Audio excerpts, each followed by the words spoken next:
మన దేశాన్ని మనం పాలించుకునేటట్టు ఒక రాజ్యాంగం రాసుకొని సర్వసత్తా కలిగిన దేశంగా చెప్పుకున్న రోజే 26 జనవరి జెండా వందనం. అంత గొప్ప దినం, దేశ పండుగ ఎట్లా జరిగింది, ఎక్కడెక్కడ ఏ ఏ చిత్రాలు జరిగినాయి అనేది ఒక్కసారి గిర్న తిరిగి చూసేద్దాం. దేశ ప్రథమ పౌరురాలు రాష్ట్రపతి ద్రౌపది ముర్ము మేడం, ప్రధానమంత్రి మోడీ సారు, సెంట్రల్ సర్కార్ పెద్దలంతా ఢిల్లీ కర్తవ్య పదిలో 3 రంగుల జెండా ఎగిరేసి వందనం చెప్పిండ్రు. ఇక ఇక్కడ తెలంగాణ గవర్నర్ జిష్ణుదేవ్ వర్మ పెరేడ్ గ్రౌండ్లో జెండా ఎగిరేయంగా మంత్రులు ఆఫీసర్లు సెల్యూట్ కొట్టి వందే మాతరం పాడినరు. అటు అమరావతిలో మొదటిసారి జరిపిన గణతంత్ర దినోత్సవంలో AP governor Abdul Nazir sir, CM చంద్రాల్ sir, deputy CM Pawan Kalyan sir, మంత్రి లోకేష్ సార్లు త్రివర్ణ పతాకానికి సెల్యూట్ చేసిండ్రు. అయితే ఈ జెండా పండుగకు పవన్ కళ్యాణ్ సార్ భార్య అన్నా లెజినోవాను ఎంటబెట్టుకొని వచ్చిండు. స్టేజ్ మీద కొత్తగా ఇప్పుడే కలిసిన వాళ్ళ తీరుగా ముచ్చట్లు పెట్టిండ్రు వాళ్ళు. తెలంగాణ భవన్లో BRS party working president, party పెద్దలు, కార్యకర్తలు జెండాకు సెల్యూట్ చేసిండ్రు. తర్వాత జరిగిన సభల తెలంగాణ రాష్ట్రంలో రాజ్యాంగం ఏ తీరుగా ఆగమవుతున్నదో చెప్పే నాటిక ఒకటి వేసిండ్రు.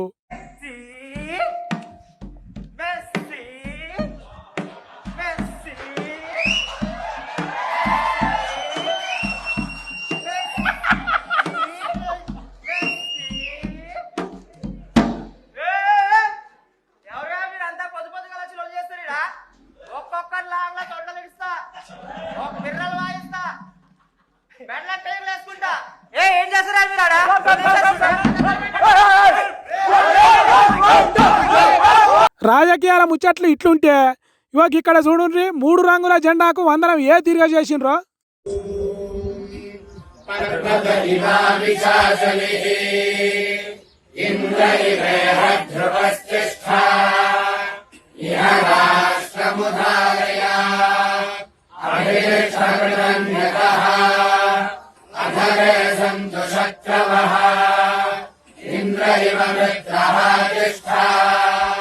అయ్యగారులు వందే మాతరంకు బదులు మంత్రాలు చదివిర్రు.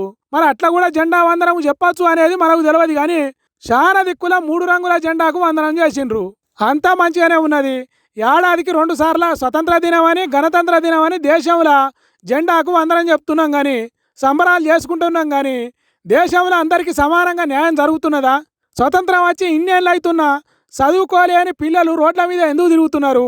ఇప్పటికీ అడవి బిడ్డలు దారి లేక దవాఖానకు డోలీలల్లో ఎందుకు మోసుకొని పోవాల్సి వస్తుంది?